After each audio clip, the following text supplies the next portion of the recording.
I actually just found this one recently, and odds are anybody watching this video has probably never even heard of the artist. So just a real quick backstory.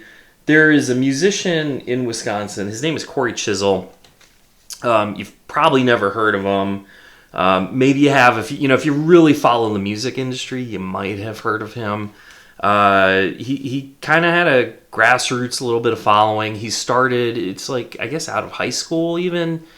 He formed a band. It was actually kind of like it was called Breathing Machine.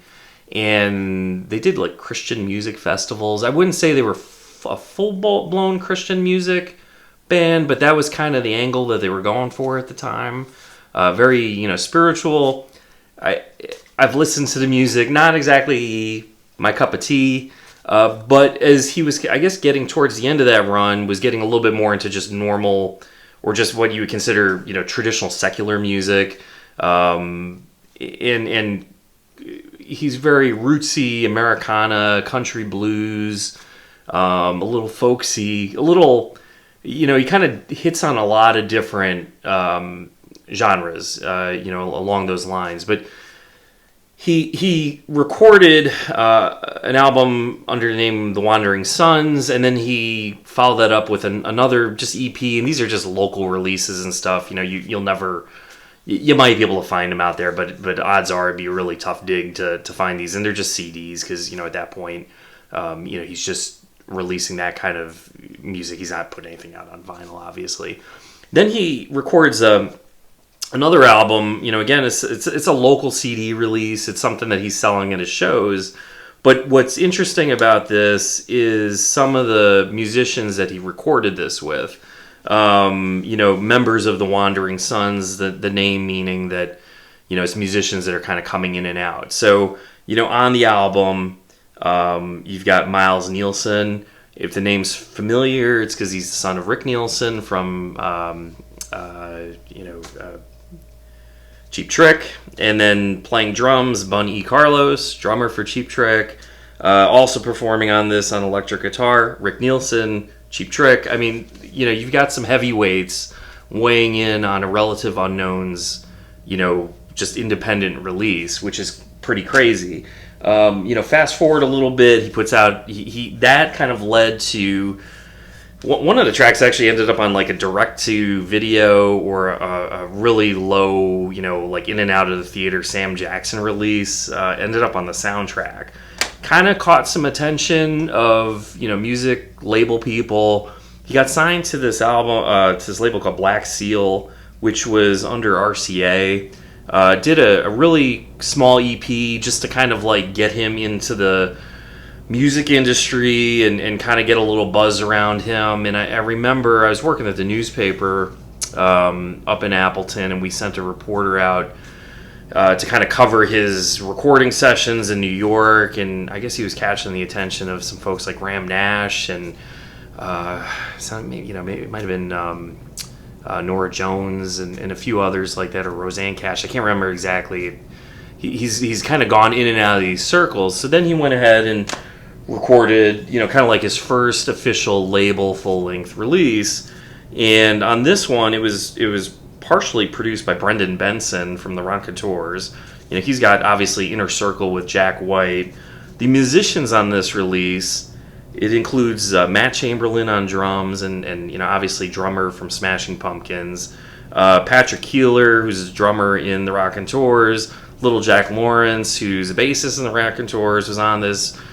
Brendan Benson recorded some. So he had some heavyweight stuff on this album, and then he ended up following it up with one more, which I believe is also produced by Brendan Benson. The RCA label ended up shuttering, and he decided to kind of go independent, but hooked on with Brendan on his own kind of independent label and did another album. So eventually these two, just as he kind of gained a little traction, he put them both out on vinyl. But I had gone to his release concerts and got the CDs, as part of the ticket, and just didn't feel compelled to buy the albums on vinyl. And then, a couple of years later, after he had released them, I think, I ought to go get him on vinyl. And of course, he pressed a limited number, and you just can't find him anywhere.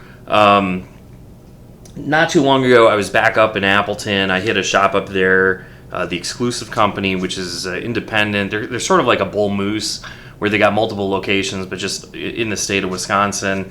So it's his hometown. I'm assuming somebody decided to sell off their copy. So I was really thrilled to get this. I mean, again, if you haven't heard of Cory Chisel, tremendous musician. He runs in these crazy circles. He toured with Nora Jones. He's written music with Roseanne Cash. He was nominated for a Grammy Award. He co-wrote a song with, it might have been Emmylou Harris, and there was like one other big-time musician too. I just can't think of it offhand, but and he's like recorded and with Dan Auerbach from the Black Keys, and he helped found a music festival up in Appleton, and brought in, he brings in these kind of like relative unknown acts at the time, and brings this guy in called Sturgill Simpson that nobody at the time had really heard of, but he knew him. He just knows all these people, and while he hasn't exploded in like big time, where everybody knows him, huge radio play, that kind of thing, he's just got a ton of connections in the music industry. So I mean, if you ever see him or hear of him or get a chance to listen to his really good music, if you ever happen to run across this one, definitely want to send a letter on vinyl. I'm really looking for a copy of it. The last time I saw it on Discogs, it was like $80, and I couldn't quite pull the trigger on it. I figure at some point he's going to do a repress, but for the time being, I'll just have to live with the CDs. And of course, he's on traditional streaming services like Amazon and Spotify. Hope you enjoyed this video. Of course, subscribe to my channel. Anyone else out there, subscribe, give it a little thumbs up, maybe leave a comment. Hopefully some folks will follow me, and maybe I'll throw another one of these up at some point. Thanks a lot.